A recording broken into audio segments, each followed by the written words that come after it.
el sistema de medición biológico. Habían hecho ustedes diferentes esquemas o diagramas a bloques para tratar de identificar las partes básicas. Ahí vimos pues que algunos tuvieron un poco confusión con qué eran algunas partes, pero vamos a ir aclarando exactamente estos bloques principales.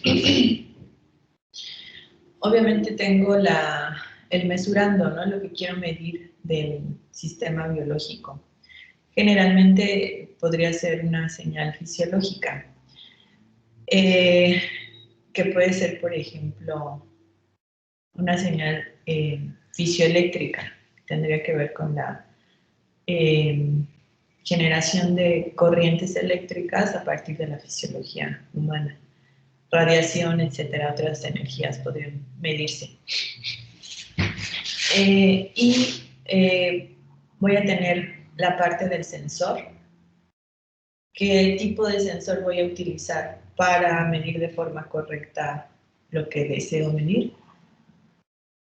Dentro de esta parte del sensor pues van a existir diferentes tipos de sensores. Habrá algunos que requieran alimentación, algunos no. Y algunos me estarán entregando directamente una señal eléctrica, pero algunos necesitarán que yo haga esta conversión de la variable que está sensando a una señal eléctrica. ¿Por qué una señal eléctrica? Habíamos mencionado porque es más sencilla su manipulación. Yo conozco además más formas de manipular esta señal eléctrica.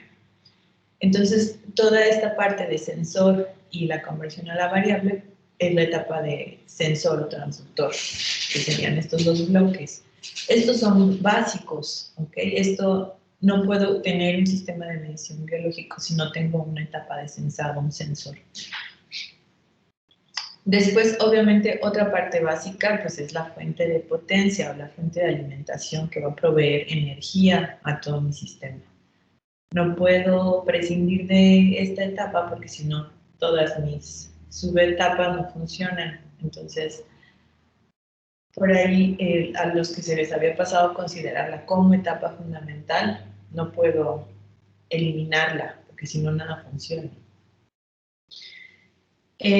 Antes de empezar a pasar a las siguientes etapas, ustedes tienen una etapa de calibración de la señal. Su sistema podría funcionar sin esta etapa. Pero ¿para qué sirve esta etapa? Ustedes en su curso de instrumentación vieron que era calibración. Generalmente en las etapas de instrumentación y también cuando hablamos de equipos médicos y estamos hablando de la etapa de calibración, calibración lo vamos a entender como comparación. Cuando esa comparación no es adecuada, entonces ahora sí ya el sistema se modifica para que la medición sea adecuada y entonces ahora sí el proceso de calibración sería completo. Pero generalmente en los diagramas a bloques y equipo médico, cuando ustedes están con un equipo médico y dicen voy a calibrar, lo primero o a lo que generalmente nos referimos es a la comparación. Ya cuando si vi que esa comparación es adecuada, entonces someto a la tecnología o al equipo a un proceso de calibración, es decir, hago un tipo de ajuste en mi equipo y ahora vuelvo a comparar para cerciorar que la medición es correcta. ¿Todos tenemos claro esta parte de qué es calibración? Y entonces, aquí por eso les hago esta aclaración, porque esta etapa se refiere más bien a la comparación. No voy a modificar nada en mi sistema, en mi equipo, ¿ok? Simplemente voy a tener una señal con características muy específicas para compararla con mi señal de salida. Generalmente lo que se compara es amplitud.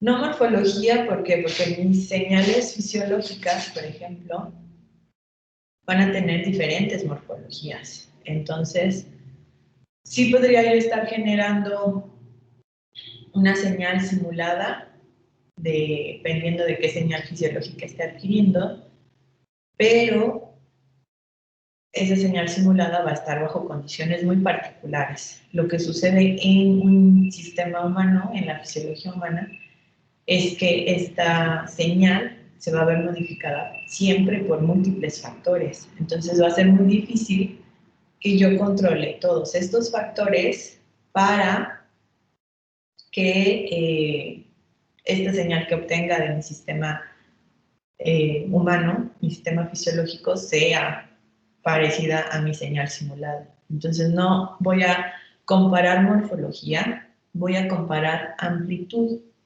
Por ejemplo, en la señal de electrocardiograma, la señal bioeléctrica del corazón, yo voy a poner un pulso cuadrado de 1 milivolt.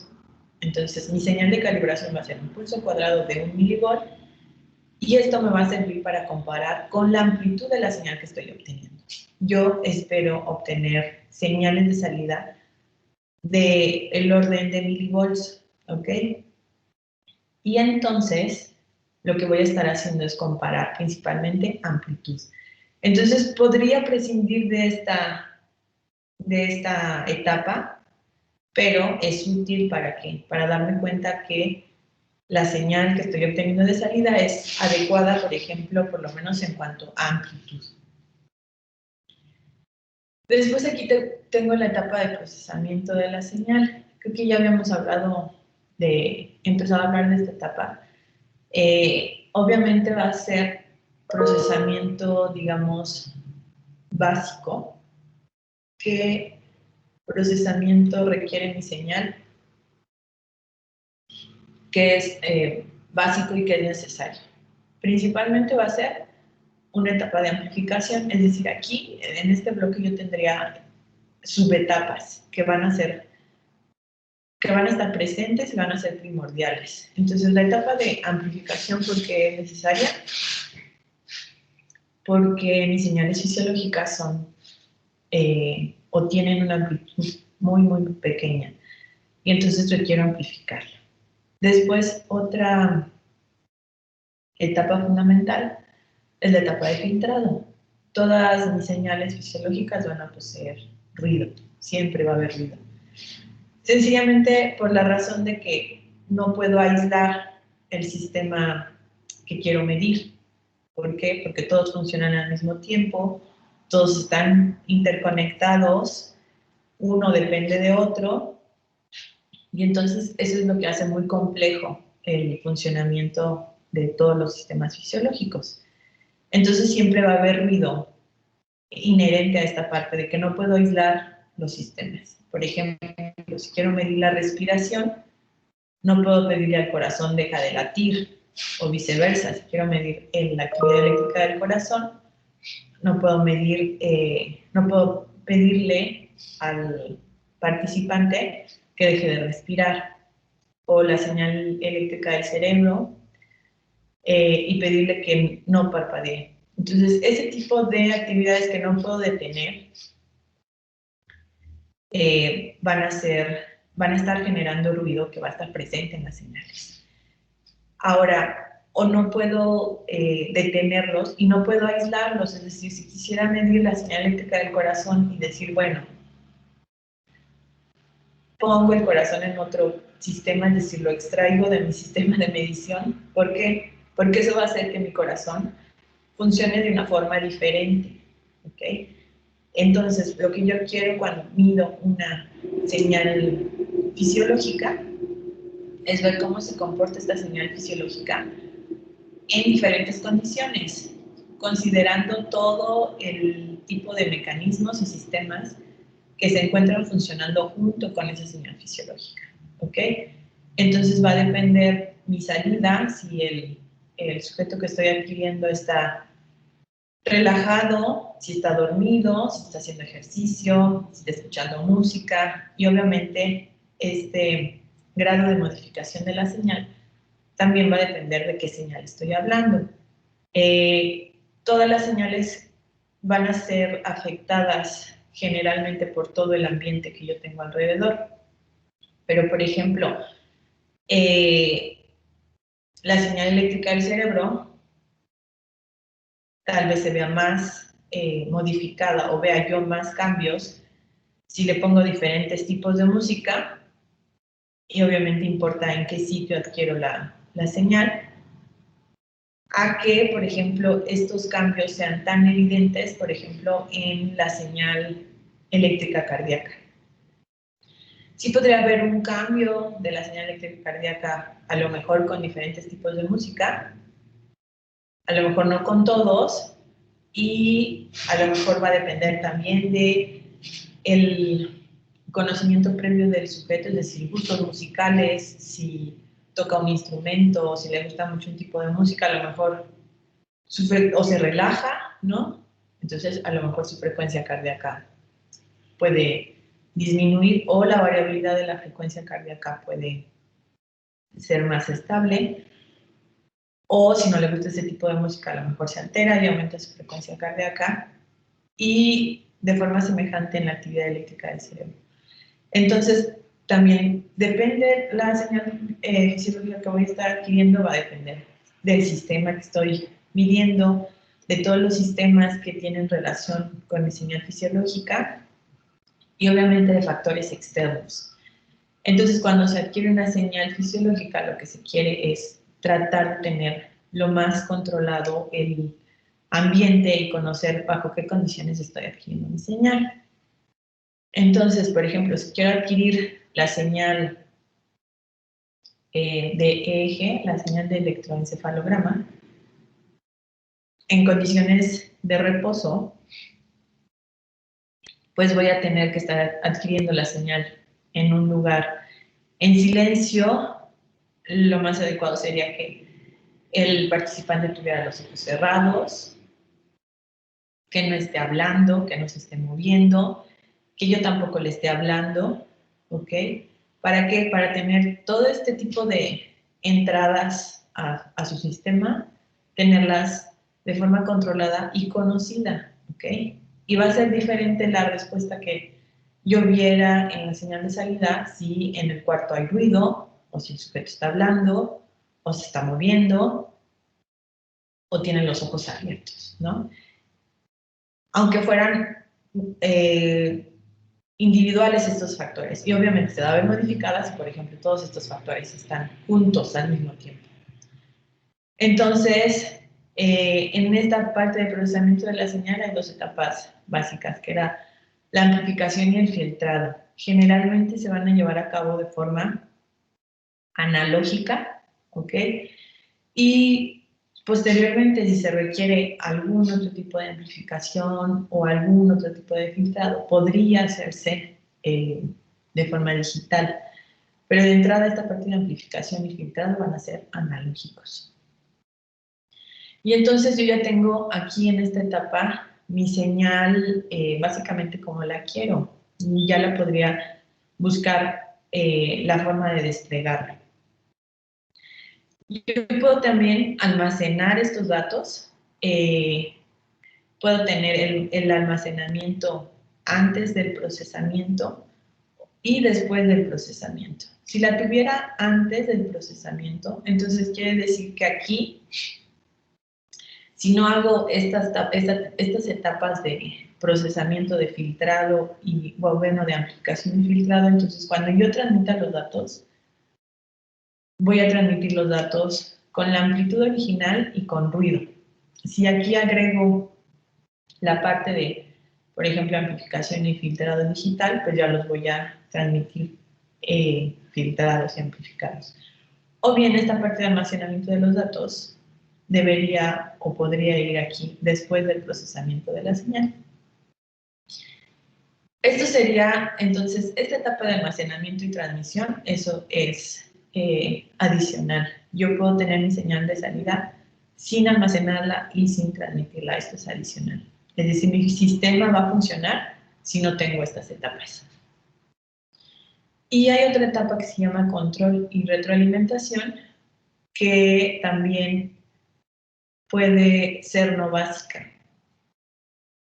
Primero, porque no todos Los sistemas de medición biológicos van a requerir esta etapa de control y retroalimentación. Siempre yo podría agregarle a mi sistema una etapa de control y retroalimentación, depende de la función que yo quiero que haga, pero no siempre la va a requerir, ¿ok? Y entonces quiere decir que yo le voy a mandar una señal que estoy obteniendo de la señal original para que se esté retroalimentando y de alguna forma si me esté dando algún valor en la salida que va a depender de este control y retroalimentación que yo voy a estar dando. Entonces, para la etapa, obviamente, de todo este sistema de adquisición de señales biológicas o de variables biológicas, pues voy a, por ejemplo, si estamos hablando de señales fisioeléctricas, voy a utilizar electrodos o puntas de prueba o sensores, ¿no? Y sensores obviamente hay de diferentes tipos, eléctricos, ópticos, electroquímicos.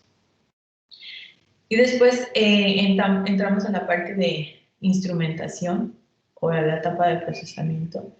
Y decíamos que básicos eran los filtros y los amplificadores y obviamente ya puede haber otro tipo de instrumentación como microcontroladores.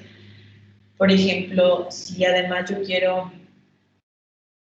además de tener la señal de electrocardiograma, yo quiero saber la frecuencia cardíaca, entonces el cálculo de la frecuencia cardíaca lo podría incorporar en un microcontrolador. Y, por ejemplo, la transmisión de los datos. La transmisión de los datos puede ser alámbrica o puede ser inalámbrica. Y la parte inalámbrica, pues hay diferentes formas. Puede ser por Bluetooth, puede ser por Wi-Fi, etc.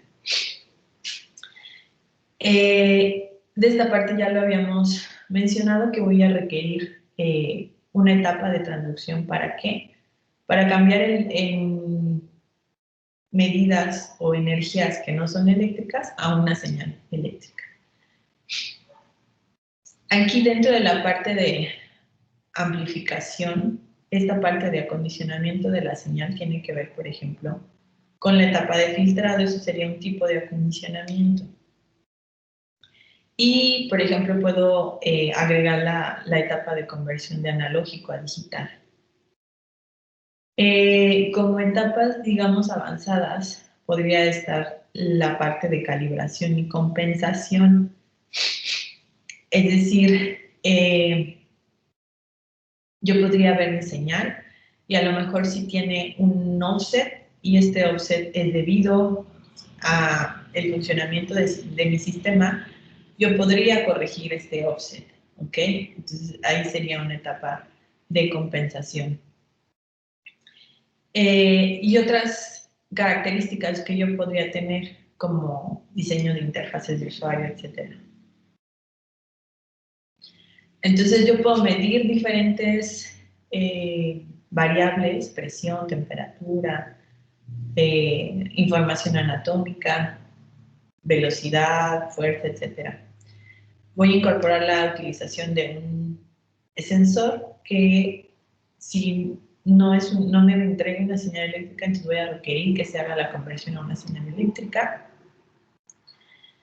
Y va a haber diferentes tipos de sensores. Por ejemplo, un sensor primario sería un diafragma que convierte presión en desplazamiento. Y entonces tengo mi diafragma, piensen que está en un catéter y este catéter, el diafragma que está conectado al catéter se va a mover porque la sangre choca con el diafragma y entonces de esa forma voy a medir, por ejemplo, presión de forma invasiva. Entonces, en realidad lo que el diafragma va a estar sucediendo con el diafragma es que se va a estar deformando. Va a existir un desplazamiento en el diafragma debido a el choque del flujo sanguíneo. Y esa medida de desplazamiento yo la voy a asociar con una medida de presión.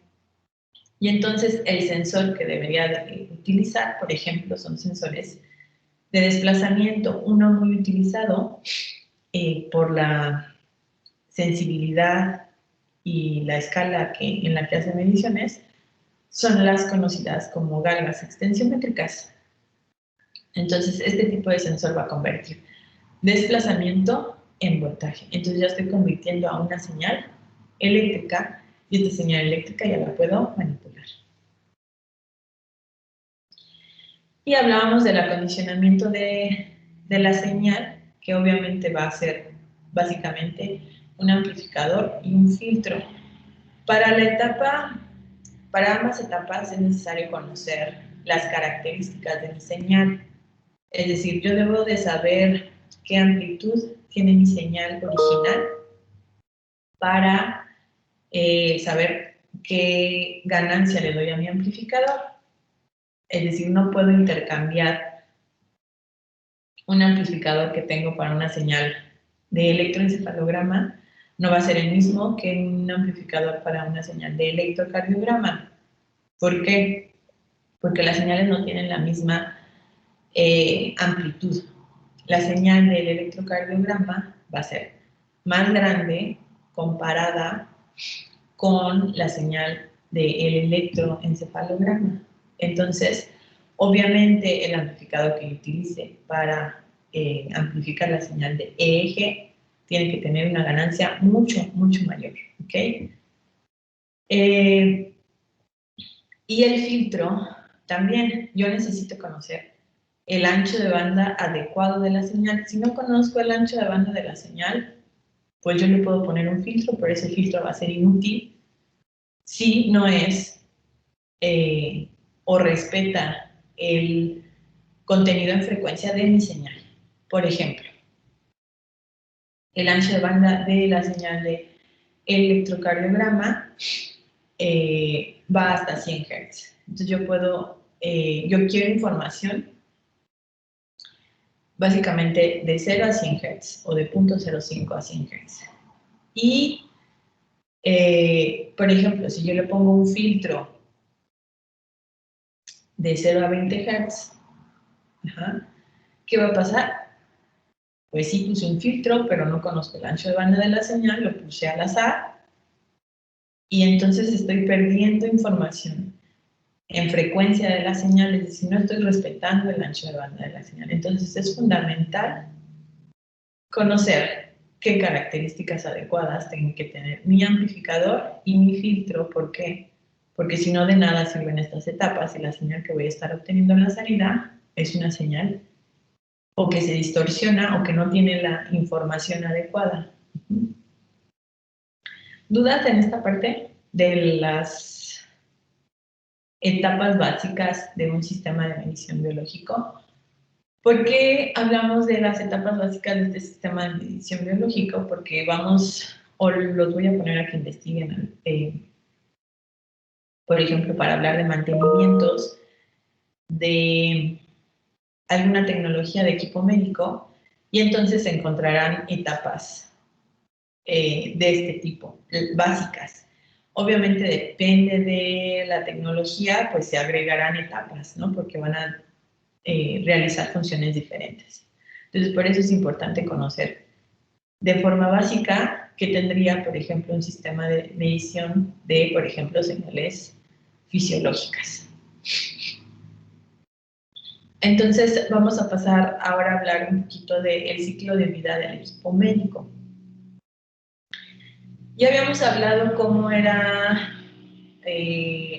la etapa, por ejemplo, desde el diseño de tecnología a la puesta en el mercado. ¿Ok? ¿Qué etapas recuerdan? Alan, ¿qué etapas recuerdas desde el diseño de la tecnología hasta la puesta en marcha? ¿Qué etapas recuerdas? Alan Ubaldo. Sí, de lo del dispositivo médico. Sí, estamos hablando de tecnología médica.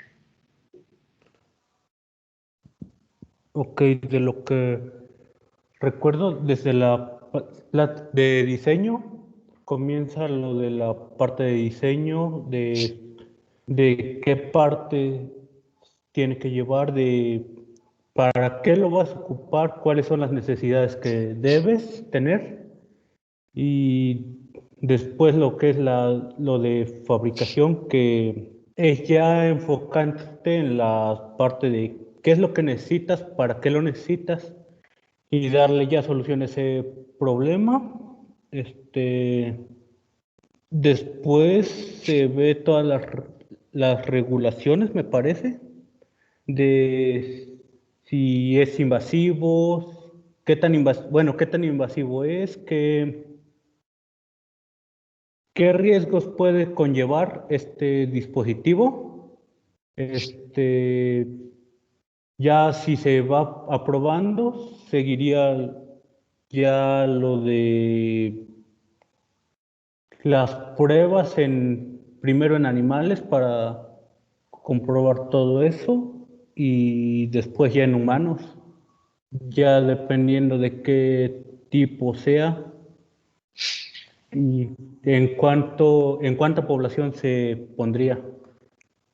Y, después ya dependiendo de qué salga de estas pruebas, ya se toma la decisión si puede salir al mercado o no.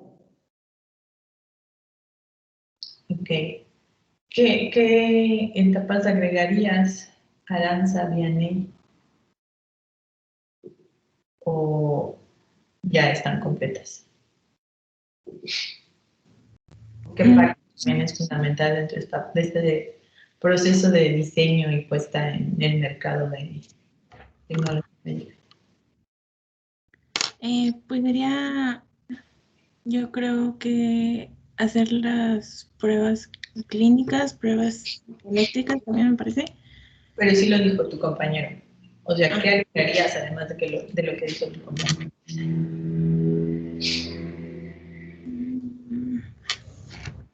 Obtener la certificación del proceso de fabricación. Ok, sí que era toda la etapa de regulación, también la mencionó. Entonces está todo completo. Ajá. Ok, alguien que diga, a lo mejor dentro de todas las etapas es importante que falte alguna que no se haya mencionado o ya está completo. Está completo. ¿Sí estás de acuerdo, Regina?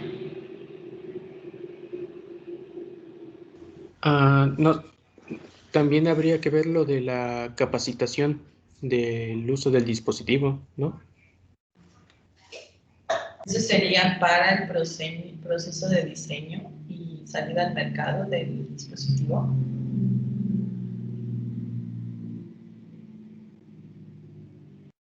Sí. ¿Quién contestó? Ricardo, creo.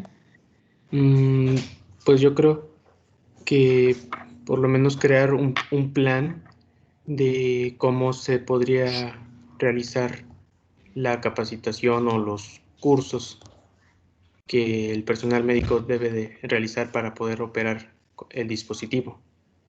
No.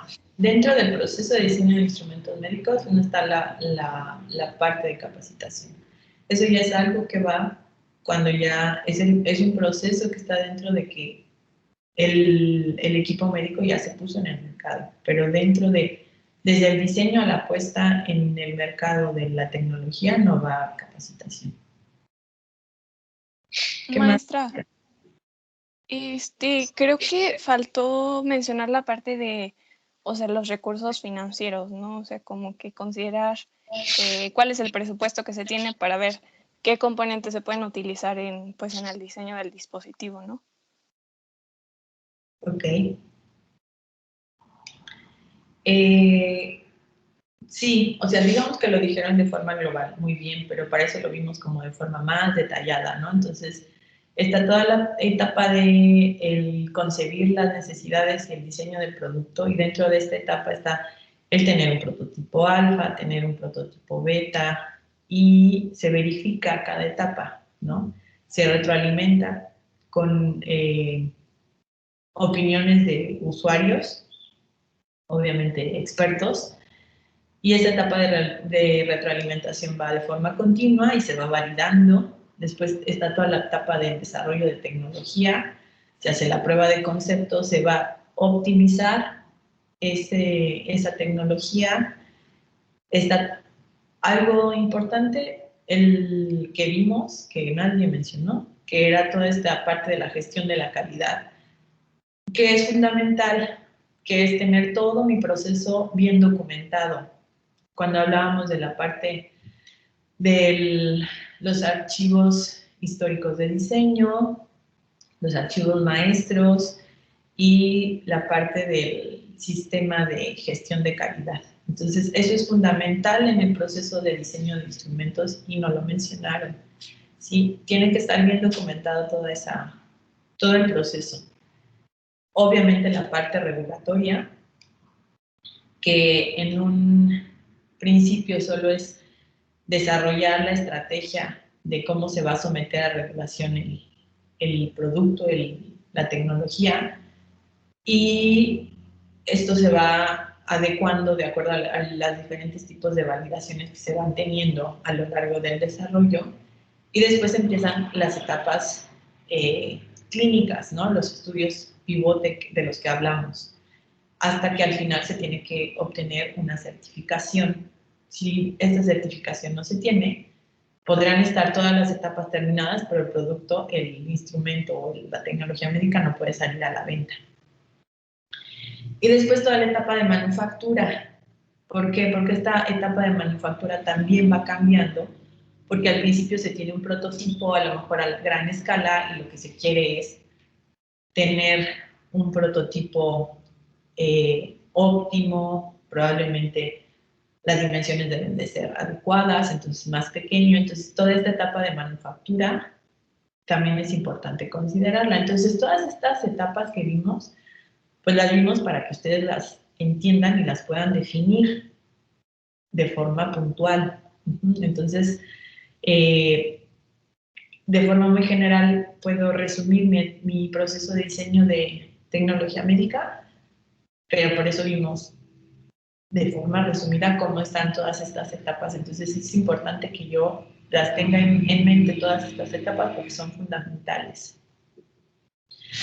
Entonces, digamos que esta parte es la que está en rojo, ¿ok? De forma más resumida. ¿Por qué? Se diseña y se desarrolla, es decir, se construye este prototipo alfa, beta, se valida, se fabrica toda la parte de manufactura y cómo va cambiando todo este proceso de manufactura. Y cuando ya se tiene un diseño final, entonces se somete a la parte de un registro sanitario y se hace la inclusión al cuadro básico y catálogo de insumos del sector salud. ¿Ok?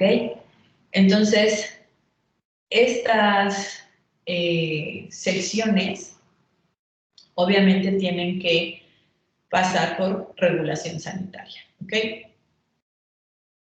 Ahora, en esta etapa de inclusión al cuadro básico y catálogo de insumos del sector salud, está relacionado con el proceso de evaluación de tecnologías para la salud. Todavía no empezamos a hablar de este proceso, o bueno, hemos dicho ejemplos de cómo se evalúa, hemos dicho como en qué tipo de diferentes escenarios se puede evaluar la tecnología. ¿Alguien me puede decir algún ejemplo de cuándo necesito hacer evaluación de tecnologías para la salud?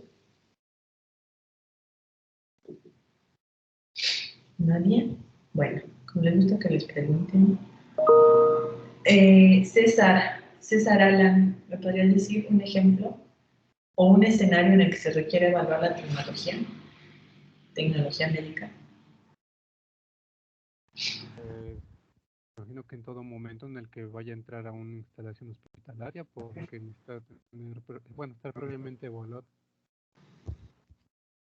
Que no te entendí.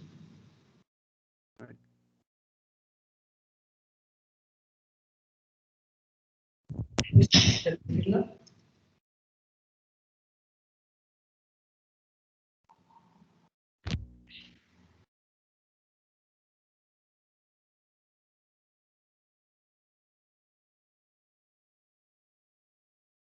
¿Estás hablando, César?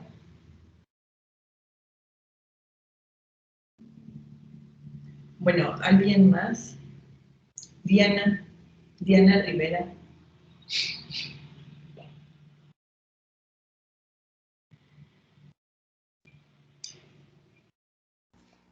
¿Me escucha, maestra?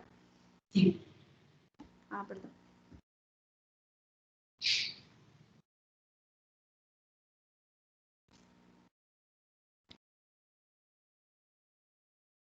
Pero ya apagaste tu micrófono.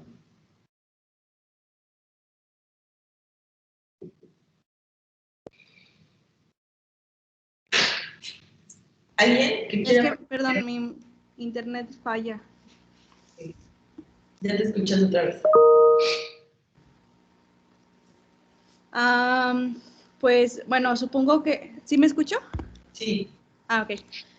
Supongo que la evaluación se realiza cuando, por ejemplo, hay alguna falla en el equipo médico o bien también para medir la calidad o seguridad que tenga que brindar este equipo médico. Como, por ejemplo, ya habíamos mencionado, se tienen que cumplir ciertas normativas, ¿no? Entonces, supongo que en ese momento se debe de hacer una evaluación antes de que se lance como tal al mercado.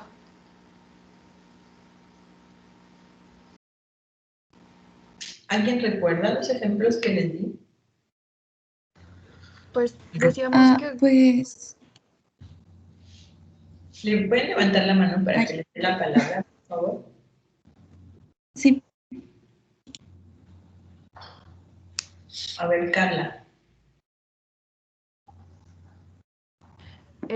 hablábamos también cuando los equipos médicos van a ser muy invasivos, ¿no?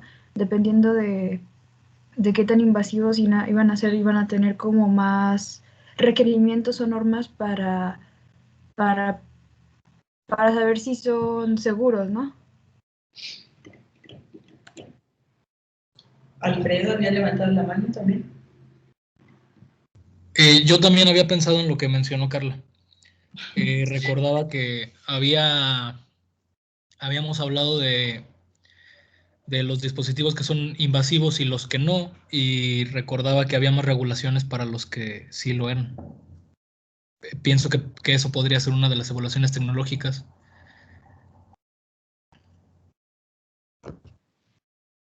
No hemos visto como tal el proceso de evaluación de la tecnología para la salud, pero intenté explicarles ejemplos, pero creo que no quedaron claros. Jimena.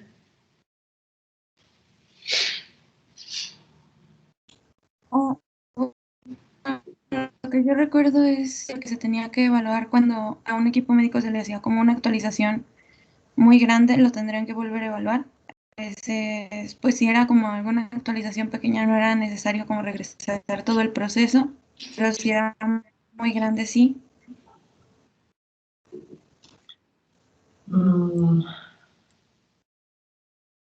No exactamente. O sea, esa parte de si se le hace una modificación, se tiene que volver más bien a someter a la etapa regulatoria.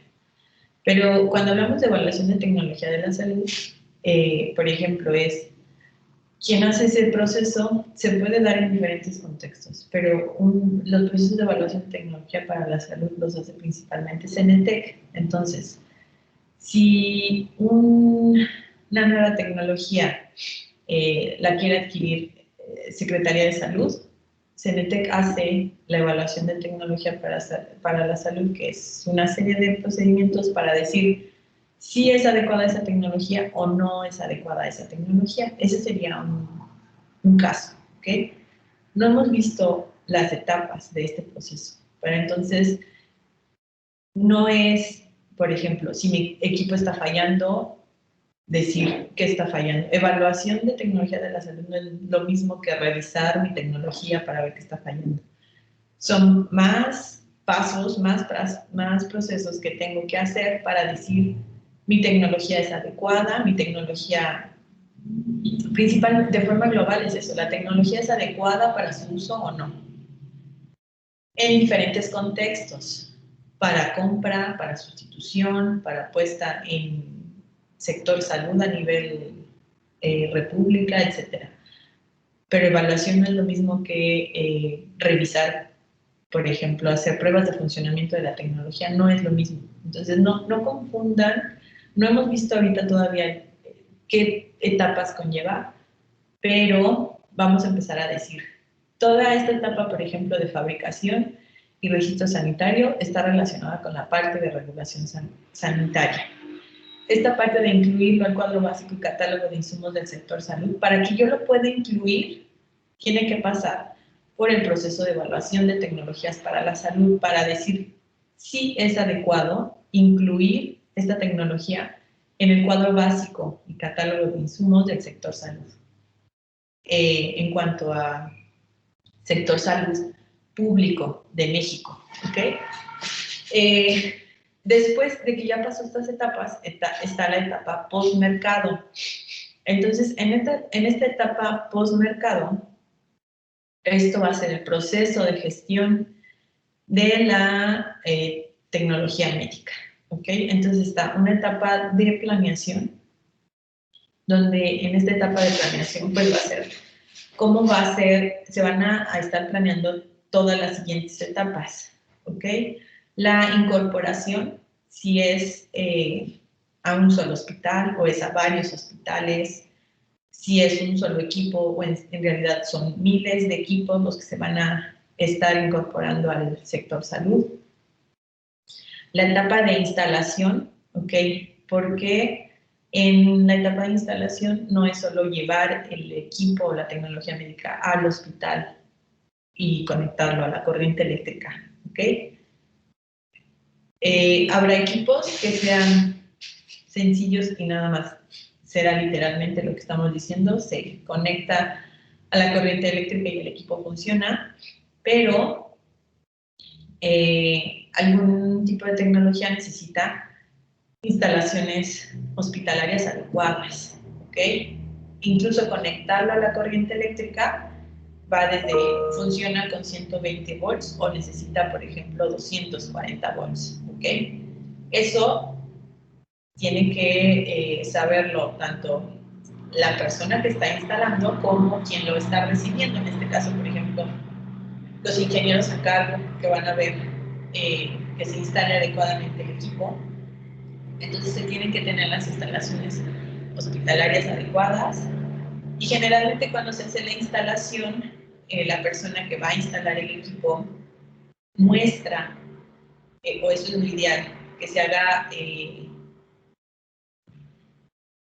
la muestra de que el equipo está funcionando y muchas veces en esta etapa se incluye una etapa de capacitación. Todo depende de cómo se hicieron los contratos. Pero entonces instalación no es solo llevar el equipo al centro hospitalario, sino cerciorarse de que las instalaciones hospitalarias son las adecuadas para que funcionen, ¿ok? Después está toda la etapa de operación, es decir, va a empezar a funcionar el equipo o la tecnología médica. Y entonces, en esta etapa de operación tendrá que haber otros procesos para que ese funcionamiento de la tecnología sea adecuado y este funcionamiento adecuado sea por un periodo de tiempo largo. Están todos los procesos de garantía. Está aquí la etapa de mantenimientos, ¿ok? Mantenimientos preventivos y en su caso correctivos. Dentro de la operación está también la etapa de capacitación, porque se tiene que capacitar al usuario que va a utilizar la tecnología médica. ¿Para qué? Para que la utilice de forma adecuada. Y entonces la finalidad es que cubra la función específica al servicio del paciente.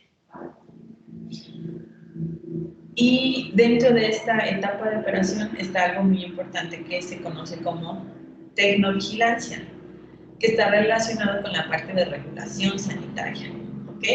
¿Qué es esto de tecnovigilancia? También ya lo habíamos mencionado un poco, que es básicamente que yo esté observando y documentando y reportando que la tecnología funciona de forma adecuada. Vamos a ver en su caso ejemplos particulares, pero si la tecnología tiene algún problema de software, tengo que reportarlo. Si está en garantía, pues ok, no hay problema, ¿no? Pero se tiene que reportar para que lo vengan a solucionar. Pero aunque no esté en garantía, tengo que reportarlo. No solo buscar solucionarlo, es decir, si yo lo puedo solucionar, lo soluciono, o la empresa que está, que le da servicio a la tecnología, que está avalada y certificada para darle servicio a la tecnología, lo arregla. Tengo que asegurarme de que esa empresa documenta esa falla. ¿Por qué? Porque probablemente no es el único equipo que vaya a sufrir esa falla. Entonces, lo que se debería de hacer con ese tipo de fallas es generar ese cambio o esa modificación, por ejemplo, tan sencillo como, por ejemplo, actualización de software en todos los equipos que se tienen, por ejemplo, de esa misma marca o de ese mismo modelo. Esa sería una actualización de software y sería, digamos, que un error fácil de solucionar y sencillo, ¿no? Porque a lo mejor lo único que me causa es que, ok, el equipo ya no puede seguir funcionando, pero no hay mayor problema. Obviamente, si es algún problema generado por software que me genera una falla, una función equivocada del equipo, ese es un problema más grave y se espera que eso no suceda. Pero, por ejemplo, si el equipo o la tecnología, estamos hablando de dispositivos, entonces acuérdense que aquí también esta parte de tecnovigilancia podría estar más relacionada con la parte, por ejemplo, de implantes o medios de contraste, etcétera, que a lo mejor no funcionan de forma adecuada en algún tipo de paciente, y entonces eso también se tiene que documentar y reportar para que se tenga información por quién, por los centros regulatorios, en este caso en México COFEPRIS, se le tiene que informar a COFEPRIS de que está pasando esto con esta tecnología para que lo tenga documentado. Entonces, todo este proceso de estar vigilando que mi tecnología funcione de forma adecuada, eso es el proceso de tecnovigilancia, es algo que se debe de llevar a cabo dentro de la operación de la tecnología médica. Cuando ya estuvo en funcionamiento durante mucho tiempo la tecnología médica, es decir, se sometió a sus programas de mantenimiento preventivo, empezó a ser sometido a mantenimientos correctivos simplemente porque el ciclo de vida de la tecnología médica va avanzando, entonces las refacciones y consumibles de la tecnología tienen un tiempo de vida, y entonces empieza a terminar ese tiempo de vida y se tienen que cambiar. Por ejemplo, consumibles tienen un tiempo de vida específico, ¿no? Hay algunos, por ejemplo, que van a ser con cada uso, se tienen que cambiar, depende del tipo de tecnología. Habrá algún tipo de refacciones que, por ejemplo, algo tan sencillo como la batería. Toda la tecnología médica va a funcionar con la corriente eléctrica y siempre tiene que tener batería. ¿Sí? Si la corriente eléctrica llega a fallar, va a tener que entrar en funcionamiento con batería. Todos, absolutamente todos. ¿Ok? Entonces la batería tiene un tiempo de vida. Generalmente en el manual de servicio de todos los equipos viene indicado cuántas horas. Si no es por horas, generalmente es por horas de uso, se recomienda cambiar la batería. Entonces, a lo mejor las horas coinciden con 2 años o menos tiempo. Entonces, todos los equipos también en su software tienen cuántas horas de uso tienen y así me puedo dar cuenta de si ya le toca, por ejemplo, cambiarle batería. Entonces, algo tan sencillo como la batería, tengo que estarlo reemplazando. Válvulas, sensores, etcétera, dentro de mi tecnología, si llegan a presentar una falla, lo tengo que cambiar. Entonces, esos ya van siendo mantenimientos correctivos. Y obviamente pueden empezar a fallar más elementos de la tecnología, simplemente porque el tiempo de vida de la tecnología ya está llegando a su etapa final. Y entonces cuando esto empieza a suceder, entonces se tiene que empezar a evaluar si es adecuado pasar a la etapa de baja del dispositivo médico. Puede ser que ya no funcione de plano el equipo, que ya, por ejemplo, no existan refacciones porque el equipo es muy viejo y ya no se están fabricando las refacciones, entonces ya no las pueden encontrar. O que si hay refacciones, pero el costo de solucionar las fallas en la tecnología es equiparable a tener que adquirir una tecnología nueva. Y entonces, obviamente, la decisión ahí es muy clara. Debo de preferir comprar tecnología nueva. ¿Por qué? Porque, ok, lo reparo con refacciones nuevas, el costo va a ser elevado, pero a menos de que cambie absolutamente todo, pues va a seguir habiendo partes que también ya, si no han fallado, van a empezar a fallar, porque ya han funcionado durante un tiempo muy largo. Entonces, obviamente, en esos casos se prefiere adquirir la tecnología nueva. Esta etapa de adquisición que se tiene que someter otra vez a un proceso de evaluación de tecnología, porque no puedo decir, este cuesta igual y compro este. No, tengo que ver qué tipo de tecnología existe, qué tecnología está disponible, cumple la necesidad que quiero, si la tecnología disponible cumple necesidades adicionales, si eso me conviene o en realidad no lo requiero. Entonces, es toda la etapa de evaluar la necesidad, el costo, lo que hay disponible. Y entonces, en esta etapa de compra de nueva tecnología, entra el proceso de licitación. Entonces, los vamos a ir viendo. Pero esto sería el ciclo de vida del equipo médico. Desde el diseño y desarrollo, desde que se concibe la idea de la necesidad de tener una tecnología médica para cumplir una función específica, se desarrolla, se fabrica, se incluye en el catálogo de insumos del sector salud, se incorpora, se instala, está su tiempo de operación y se dio de baja el equipo médico. Todo esto es el ciclo de vida del equipo médico. Entonces, lo que yo quiero como profesional que se relaciona con la tecnología médica es que este ciclo de vida se alargue el máximo tiempo posible, ¿cierto? ¿Por qué?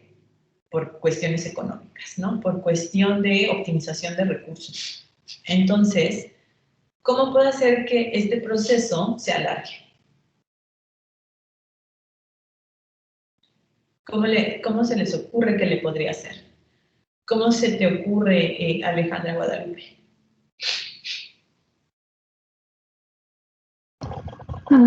Tal vez con el material que se use para la creación del equipo. Por ejemplo, asegurarse que sea, por ejemplo, fácil de conseguir las refracciones y que no tengan un costo pues, muy elevado. ¿Pero eso aumentaría el ciclo de vida del equipo? ¿El que las refacciones no sean costosas? Pues me imagino que permitirían que si hay una falla, pues se pueda reparar, en vez de que se busque, pues, como comprar de nuevo todo el equipo. Okay. O cambiarlo, algo así. Tener refacciones accesibles. Ok. Carla. Pues cuando se adquiera el equipo, comprar un equipo que sea de calidad, que sepamos que está garantizado para su utilidad y que se hagan constantemente evaluaciones del equipo, ¿no? Como dándole mantenimiento adecuado para alargar lo máximo su tiempo de vida.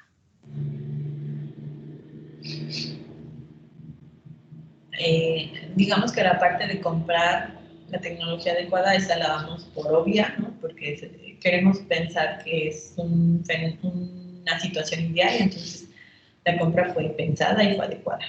Pero, ok, pero ¿qué más hago para extender la vida útil del equipo?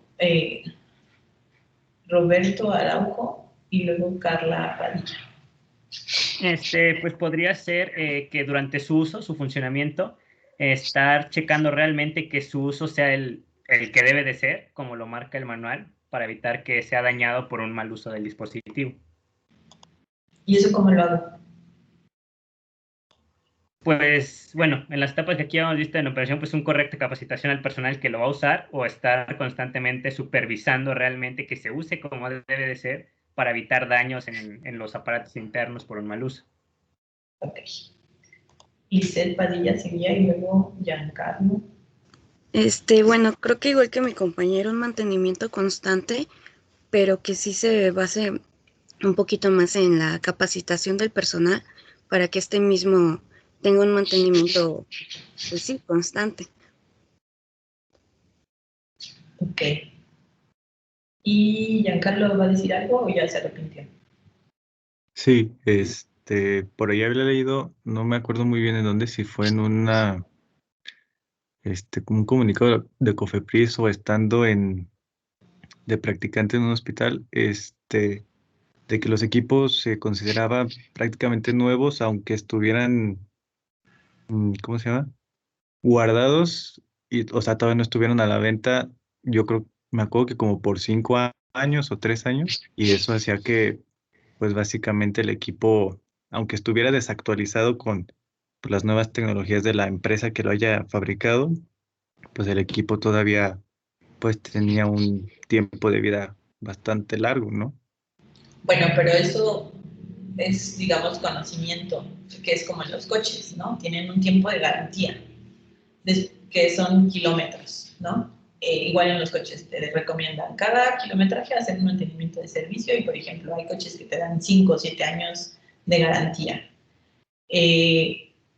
Los equipos médicos también tienen garantía, ¿ok? Entonces, pero eso es, yo sé cuánta garantía tiene el equipo médico, pero eso no va a hacer que mi ciclo de vida aumente. La pregunta es, ¿cómo hago que mi ciclo de vida aumente? Entonces, tienen razón sus compañeros que mencionan que es fundamental la capacitación. ¿Para qué? Para que el uso de la tecnología, los usuarios lo estén utilizando de forma adecuada y no lo estén utilizando de forma inadecuada. Y ese uso inadecuado va a generar errores que pueden afectar el funcionamiento del equipo y generar, por ejemplo, mantenimientos correctivos. Algo que no mencionaron, que esperaría que fuera evidente, o mencionan el mantenimiento, pero hay que hacer diferencia entre mantenimiento preventivo y mantenimiento correctivo. Mantenimiento preventivo es como ustedes, o bueno, tal vez no se lo hacen. Mantenimiento preventivo, por ejemplo, a su computadora, abrirla y limpiarla, por ejemplo. ¿Quién hace eso en su computadora? Seguramente muy pocos, ¿no? Ese sería un mantenimiento básico y que les puede incrementar el tiempo de uso de su computadora. Es igual para la tecnología médica. Hay mantenimientos preventivos específicos para cada tipo de tecnología donde lo que se hace obviamente es limpieza interna, pero también se cambian refacciones porque ya se conoce igual como la batería el tiempo de vida aproximado de algunas componentes o refacciones. Entonces, los mantenimientos preventivos suelen ser o cada 6 meses o cada año. Entonces, generalmente, o cada 6 meses o cada año voy a tener que estar revisar que el equipo funcione adecuadamente, cambiar ciertas o consumibles o refacciones, probablemente calibrar el equipo, etc. Entonces, eso es fundamental, la capacitación y los mantenimientos preventivos. Tener programas de mantenimientos preventivos específicos. Aunque mi tecnología sea nueva, tengo que diseñar mi plan de mantenimientos preventivos. Tengo que revisar mi manual. Mi manual me va a decir qué se le debe dar el mantenimiento preventivo, qué pasos van en el mantenimiento preventivo.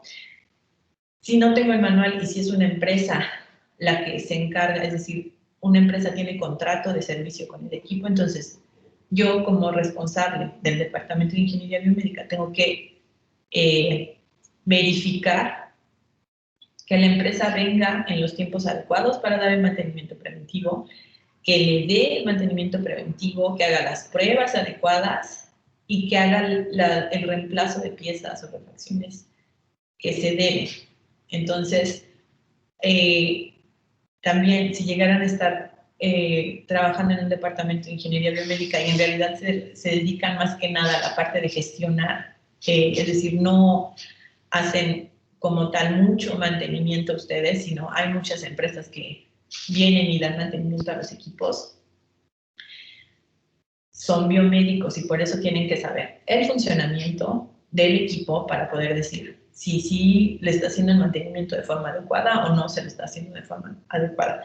Suele pasar que muchas empresas van a hacer el mantenimiento preventivo, prueban que funciona, lo limpian por afuera y le pegan su etiqueta de se realizó mantenimiento preventivo de la empresa tal, la fecha tal, ¿no? Y van y les firman. Si yo como encargado del departamento de ingeniería biomédica, ok, me prueban que funcionó, pero no verifiqué que abriera el equipo, que a lo mejor le tocaba reemplazar algo y no lo reemplazó, o no me enseña lo que reemplaza, estoy haciendo mal mi trabajo. Está haciendo mal el trabajo de la empresa y estoy haciendo yo mal mi trabajo porque no estoy verificando, ¿ok? Entonces, se tiene que verificar. Aunque yo no haga los mantenimientos, hay una empresa que va a estar encargada de hacer el mantenimiento. Yo, como responsable de la tecnología en el hospital, tengo que verificar que esos procesos se lleven de forma adecuada. Porque yo firmo, ¿no? El jefe del departamento de ingeniería biomédica firma. Y entonces, cuando ese equipo genera un correctivo, por ejemplo, muy pronto, probablemente puede ser porque no se les hicieron los preventivos de forma adecuada, ¿no? Y entonces a lo mejor los preventivos están incluidos en el servicio de la empresa, pero los correctivos no. Los correctivos tienen un costo, y más si hay que reemplazar alguna pieza o refacción. Y entonces eso pudo preverse si yo, como responsable de la tecnología en el hospital, hubiera hecho de forma adecuada mi trabajo. Es decir, verificar que la empresa esté realmente haciendo el mantenimiento preventivo. Entonces, fundamental es tener una planeación de mantenimientos preventivos. Esa planeación de mantenimientos preventivos va a hacer que el ciclo de vida del equipo médico se extienda, que es lo que queremos, que ese tiempo en el que la tecnología médica va a estar funcionando de forma adecuada sea muy largo. Y entonces aquí, además de entender las etapas que conforman el ciclo de vida del equipo médico, de forma importante, como están 3 procesos fundamentales, que son la regulación sanitaria, la evaluación de tecnologías para la salud y la etapa de gestión, ¿okay? De gestión de tecnología, ya cuando está en funcionamiento el equipo médico. Y obviamente esta etapa que también es fundamental, que es la de tecnovigilancia. Vamos a hablar un poquito de las áreas dentro de un hospital. Va a existir, por ejemplo, consulta externa, que va a tener todas las especialidades, gabinetes auxiliares de diagnóstico, que puede ser cardiología, oftalmología, endoscopía, etc. Donde en estos gabinetes auxiliares de diagnóstico, por ejemplo, en cardiología se toman los electroencefalogramas o se hacen pruebas de esfuerzo, en neurología se toman los electroencefalogramas, etc. Hay la parte de imagenología, rayos X, tomografía, resonancia, etc. El área de medicina nuclear, por ejemplo, donde hay rastreadores lineales, cámaras de centelleo, etcétera, el área de laboratorios y, por ejemplo, el área de hospitalización, el área de urgencias, el área de terapia intensiva, el área de cirugía, donde cirugía está incluida el área de quirófano y el área de recuperación inmediata de cuando el paciente sale de quirófano, y tococirugía. ¿Todos saben qué es tococirugía? Ok, todos saben. Entonces, Aurea, ¿qué es tococirugía?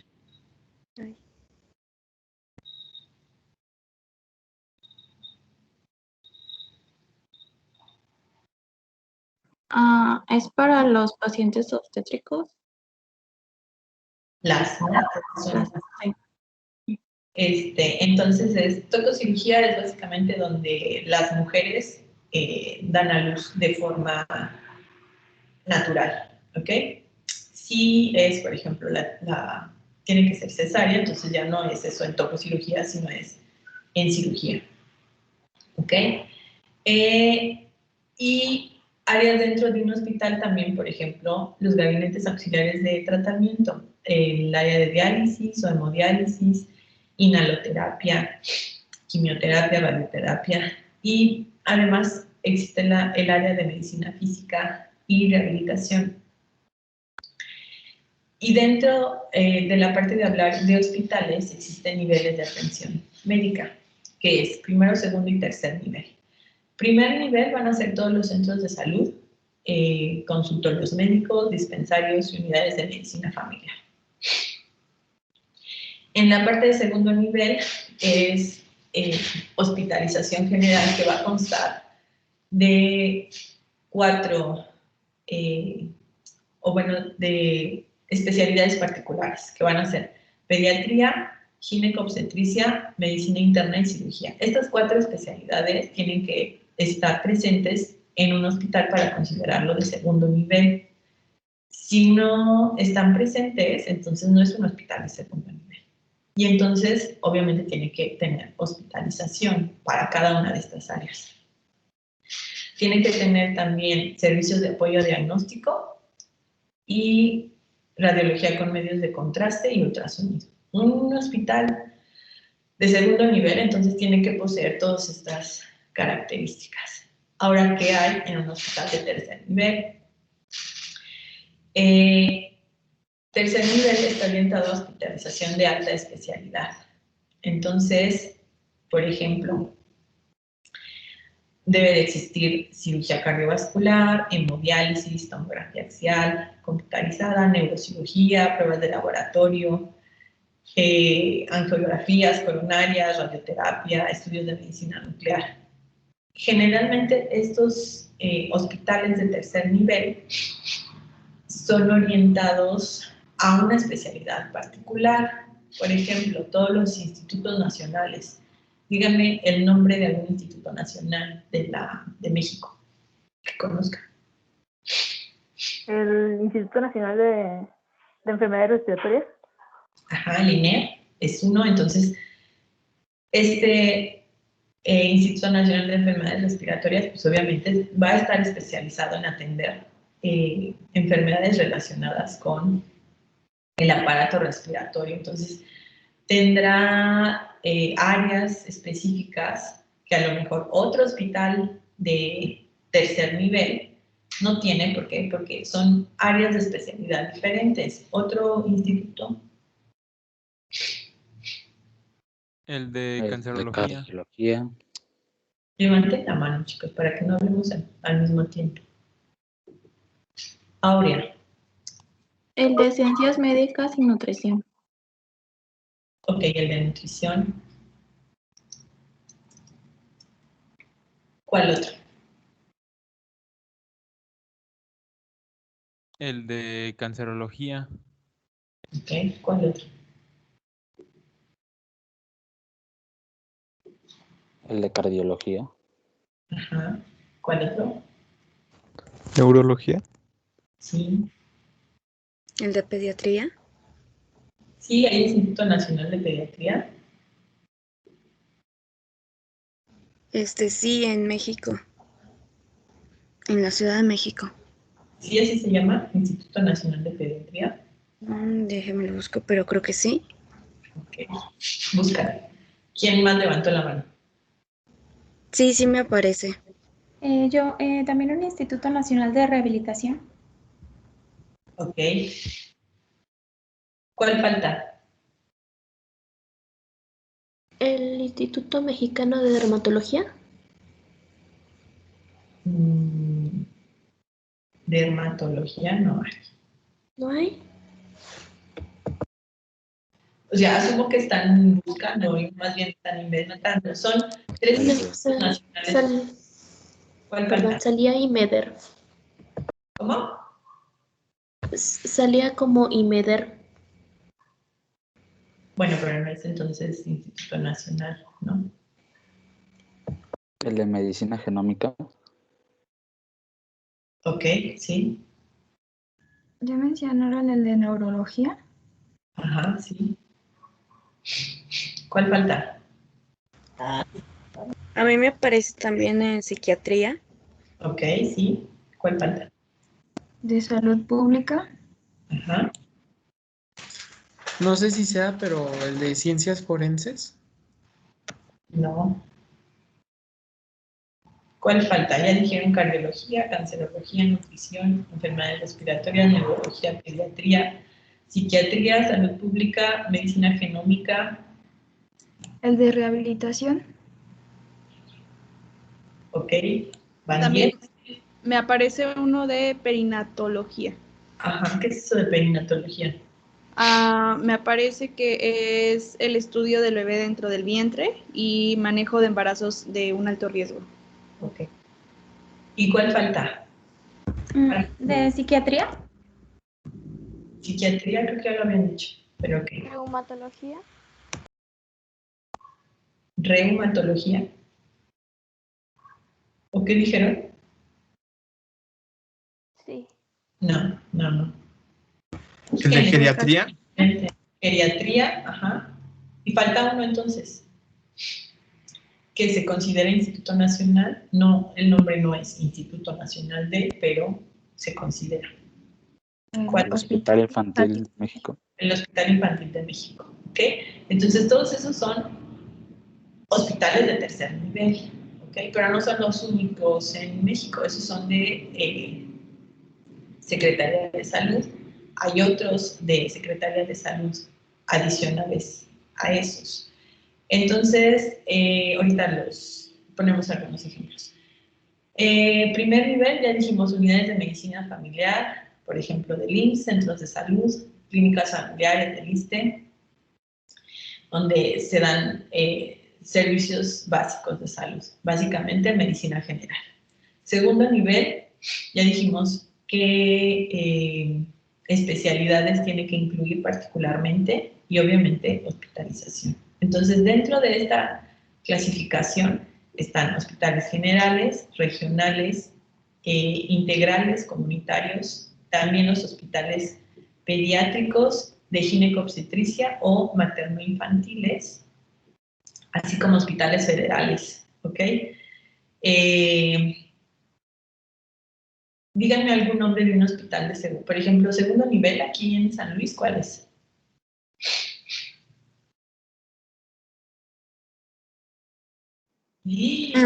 ¿Podría ser el Hospital de Soledad? Ok. Pues el central. No. ¿El Hospital de Los Ángeles?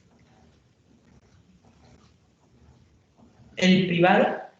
Sí. También creo que podría ser el Hospital del Niño y la Mujer. Sí. Por ejemplo, el Hospital de Soledad es Hospital General de Soledad de Graciano Sánchez, ¿no? Entonces es un hospital general. ¿De quién es? ¿Del IMSS, del ISSSTE, de Secretaría de Salud? ¿De quién es?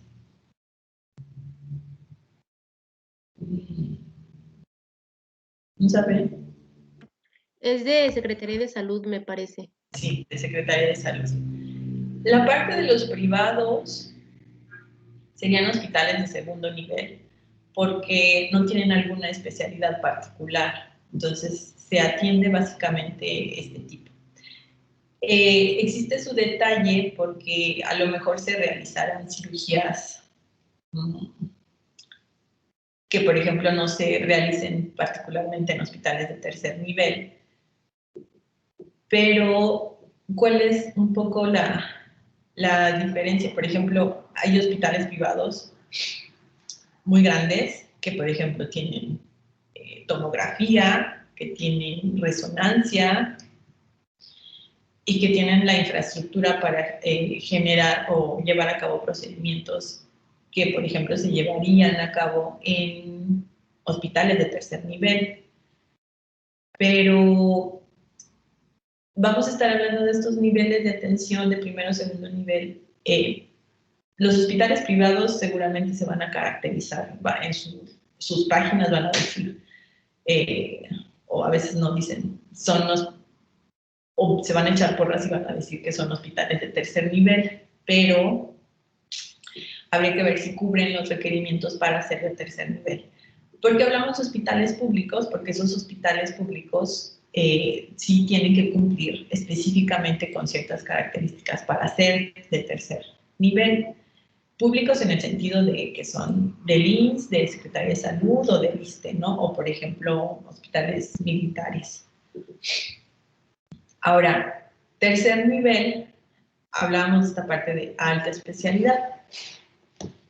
Entonces, obviamente, esto va a hacer que tengan tecnología con características muy particulares. Entonces, se van a tratar enfermedades, digamos, de alguna forma muy específica, entonces podría ser que de baja prevalencia, aunque habría que ver eso de la prevalencia, de alto riesgo y complejas, ¿ok? Entonces, dentro de esta están, por ejemplo, los centros médicos nacionales. ¿Los centros médicos nacionales de quién son? ¿Del IMSS, del ISSSTE, de Secretaría de Salud?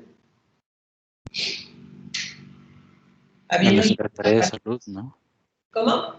Creo que son de la Secretaría de Salud. ¿Sí habían escuchado Centro Médico Nacional? Pertenecen al Seguro Social, ¿no? Por ejemplo, el Hospital de la Raza. Exacto, son del IMSS. Entonces, ¿cuál es el complejo grande? Bueno, si han escuchado o han ido a la Ciudad de México, hay un lugar que se llama Centro Médico, ¿ok? Y entonces, ahí hay un montón de centros médicos nacionales, ¿ok? Entonces van a ser del IMSS. Entonces, estos centros médicos nacionales son de tercer nivel. Hay unidades médicas de alta especialidad que se llaman UMAES, los Institutos Nacionales de Salud, que ya los vimos, los hospitales regionales de alta especialidad, y de los cuales existen 6. Según yo, no ha cambiado este número. Y obviamente, básicamente, dentro de estos, por ejemplo, Institutos Nacionales de Salud, está la parte forzosa de investigación. Es un requisito para ser Instituto Nacional que tiene que tener la parte, un área enfocada a investigación. Entonces, aquí les pongo estos de hospitales regionales de alta especialidad, que son en diferentes regiones, de Bajío, Oaxaca, de la península de Yucatán, de Chiapas, de Ciudad Victoria y de Iztapaluca. Estos hospitales regionales de alta especialidad, ¿de quién serán? ¿De qué organismo? ¿De Secretaría de Salud? ¿El gobierno federal? Ok, sí, del gobierno. Se podrían considerar, pues, de Secretaría de Salud. Entonces, para que tengan un panorama de obviamente cómo va a ser la distribución de diferentes tipos de tecnología en estos niveles de atención médica, ¿ok?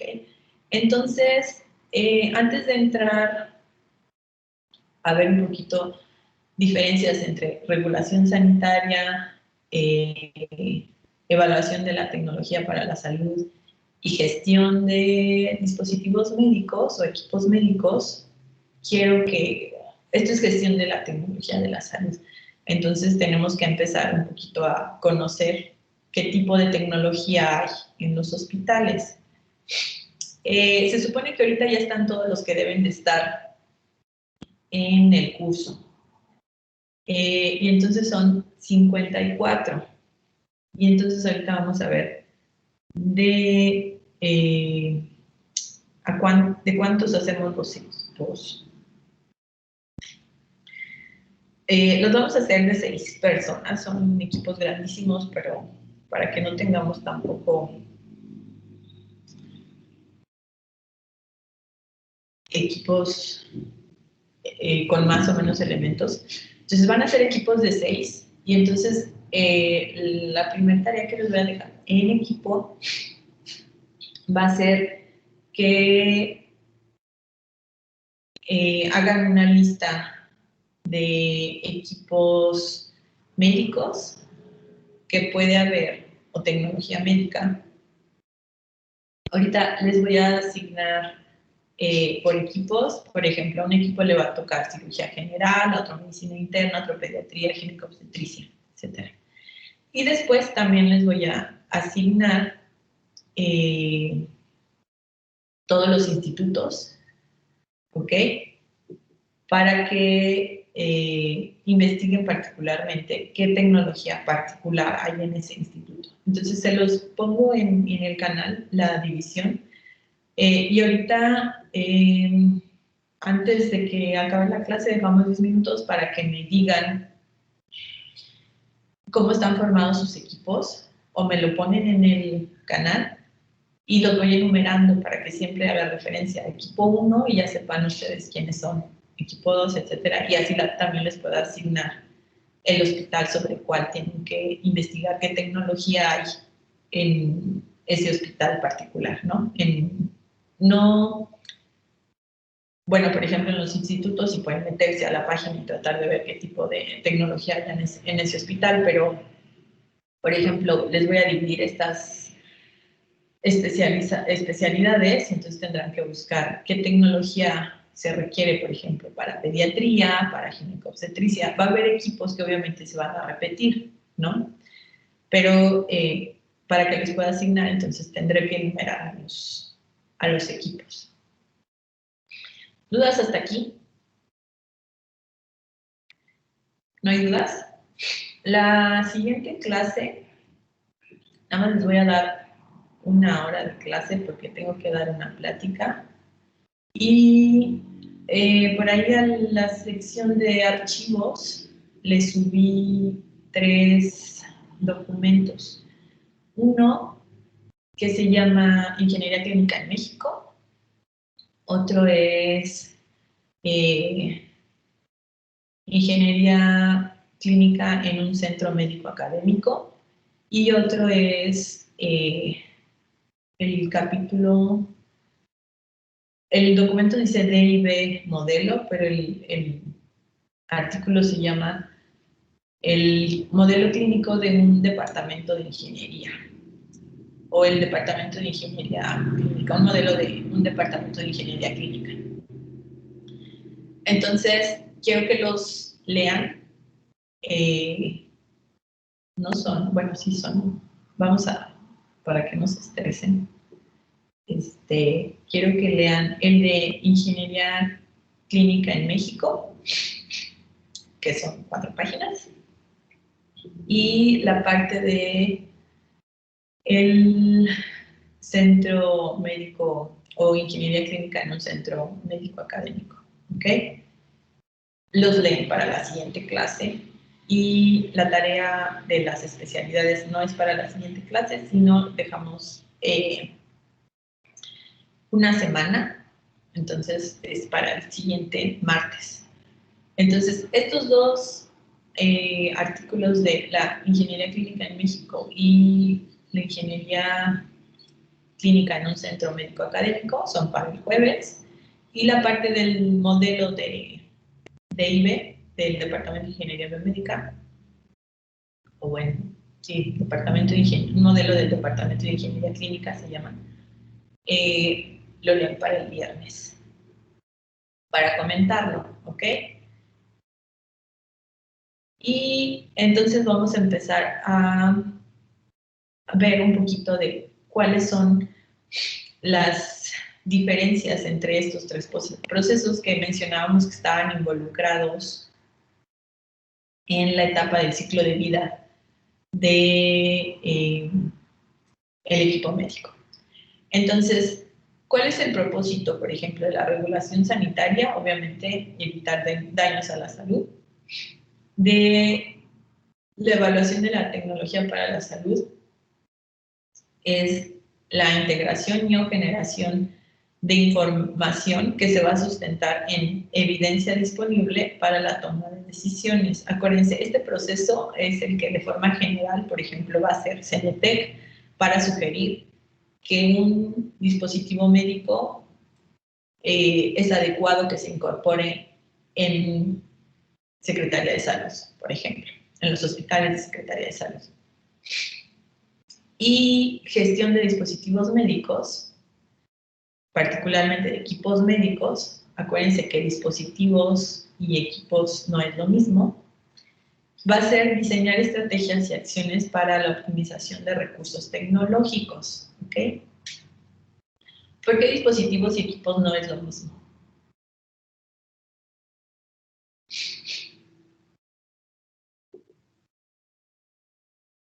Porque con dispositivos nos podemos referir a una sustancia, material, como varias cosas.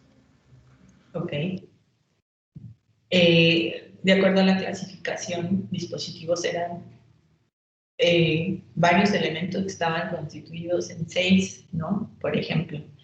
Y entonces, los equipos médicos van a ser dispositivos médicos, pero hay otros elementos que también se consideran dispositivos médicos. Entonces, cuando hablamos aquí de gestión, estamos enfocándonos en equipos médicos. ¿Qué van a analizar o evaluar estos tres procesos? La regulación sanitaria, que exista seguridad, calidad, eficacia, funcionalidad, utilidad clínica y desempeño. Son los aspectos importantes que se van a encargar de que se lleven a cabo la regulación sanitaria. La evaluación de la tecnología para la salud, ETS, va a revisar también la eficacia, la efectividad, la seguridad y el costo-efectividad. De forma comparativa, vamos a ver que en el proceso de ETS vamos a tener que tener un comparador. Entonces, voy a evaluar esta tecnología y con qué tecnología la comparo para poder decir, ¿es mejor? ¿Es peor? ¿Es igual? Entonces, siempre voy a tener un comparador. Entonces, por eso está esta parte de realizar todos estos, la evaluación de todos estos aspectos, pero de forma comparable. Y en la gestión está toda la etapa de planeación, incorporación, instalación, operación y baja. De forma muy global, acuérdense que todo esto son actividades que se podrían resumir de forma muy sencilla, pero lleva o conlleva un montón de trabajo para realizar de forma adecuada la gestión de equipo médico. Ahora, ¿son obligatorias o no? La regulación sanitaria sí es obligatoria. Si la tecnología médica no tiene la regulación sanitaria, no puede ser usada, por ejemplo, en un hospital. No puede venderse, por ejemplo. Después, la etapa de evaluación de tecnologías para la salud no es para todos los equipos que van a entrar a Secretaría de Salud, se tiene que hacer la evaluación de la tecnología para la salud por parte de CENETEC de forma obligatoria, pero lo que emite CENETEC es solo un juicio de decir es adecuado o no es adecuado y la decisión depende de Secretaría de Salud. Entonces, lo que hace es dar recomendaciones para la incorporación o desincorporación de dispositivos médicos en el Sistema Nacional de Salud. ¿Ok? Y la parte de gestión de dispositivos médicos no es obligatoria, obviamente, es decir, un hospital puede funcionar sin que exista gestión de dispositivos médicos, pero son actividades que se llevan a cabo incluso sin que lo estén llamando gestión de equipo médico. ¿Por qué? Porque lo que queremos, acuérdense, un objetivo de este proceso sí es optimización de recursos tecnológicos. ¿Y eso qué va a implicar? Pues, por ejemplo, alargar la vida del equipo médico. Entonces, son recomendaciones para optimizar la tecnología en dispositivos médicos. Y ahora, ¿qué tipo de métodos se utilizan? En la regulación sanitaria, obviamente, lineamientos que establece la COFEPRIS para la obtención de algo fundamental que es el registro sanitario. Entonces se tienen que cumplir normas nacionales e internacionales dependiendo de cada tipo de tecnología. En la evaluación de tecnologías para la salud se va a hacer una revisión, un análisis y además una síntesis de la evidencia científica, económica que se tiene de acuerdo a la tecnología y se va a examinar de forma muy puntual la seguridad de la tecnología, la eficacia, la efectividad clínica, la costo-efectividad, sus características técnicas, el impacto organizacional, también de forma importante los aspectos éticos y sociales de la posible incorporación de la tecnología médica en el Sistema Nacional de Salud. Y en la gestión, obviamente, se tienen que analizar necesidades, alternativas, estudiar el mercado, por ejemplo, si se va a querer reemplazar la tecnología con alguna nueva, evaluar especificaciones técnicas, toda la parte de procesos de licitación y compra, elaboración y desarrollo de programas de capacitación y mantenimiento, la etapa o el proceso de calibración de la tecnología y la evaluación del desempeño para dar de baja a un equipo y obviamente gestión de proyectos. Esta parte de gestión de proyectos tiene que ver también con la parte, por ejemplo, de diseño de áreas donde se va a instalar tecnología médica. Y en cuanto a los resultados que tienen estos tres diferentes procesos, pues la regulación sanitaria nos permite, obviamente, garantizar la seguridad y la eficacia, no solo de la tecnología, sino en general de dispositivos médicos que se comercializan en México. Y obviamente la reducción de incidentes adversos que están relacionados con el uso de dispositivos médicos, que tiene que ver con este proceso fundamental de tecnovigilancia. Y el proceso de evaluación de la tecnología para la salud obviamente va a ayudar a la toma de decisiones informadas sobre la incorporación de esta tecnología o de estos dispositivos, porque acuérdense que esta evaluación de tecnologías para la salud, otra vez, es enfocada no solo a equipo médico, sino en general a dispositivos médicos. Y se basa en evidencia, ¿ok? Vamos a ver cómo es fundamental tener la mayor cantidad de evidencia para generar este proceso de evaluación de tecnología. Y en cuanto a la parte de gestión, pues obviamente si se lleva a cabo este proceso de gestión de forma adecuada, pues va a incrementar la calidad de la atención médica porque el equipo médico va a estar disponible, es decir, no va a estar parado porque no hay refacciones o porque se le tiene que dar el correctivo, porque no se le hicieron los preventivos anteriores y entonces el equipo está parado cuando pudiera estar funcionando, ¿no? Se van a reducir los costos de operación. ¿Por qué? Porque si yo le doy, por ejemplo, los mantenimientos preventivos adecuados y hice mi programa de mantenimientos preventivos, voy a postergar la aparición de mantenimientos correctivos y entonces es una reducción de costos. No solo en cuanto a refacciones, sino también costos de recursos humanos. Podrá ser que el ingeniero biomédico que está dentro del hospital pueda hacer el mantenimiento correctivo, pero a ese ingeniero biomédico le pagan. Y ok, le pagan aunque no haga el correctivo, pero es un costo. ¿Qué pasa si el ingeniero biomédico no sabe hacer el mantenimiento correctivo del equipo? Entonces le tendrán que pagar a alguien para que lo haga y entonces ahí sí es un costo adicional del hospital. Entonces, un proceso de gestión adecuado obviamente va a reducir costos de operación.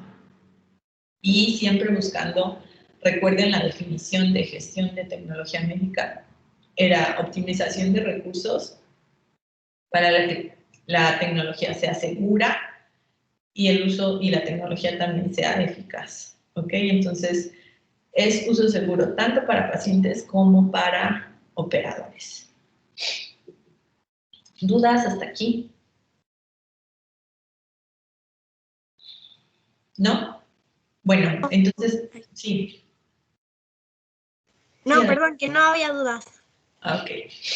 Si no hay dudas, entonces pónganse a organizar sus equipos. Voy a terminar la llamada.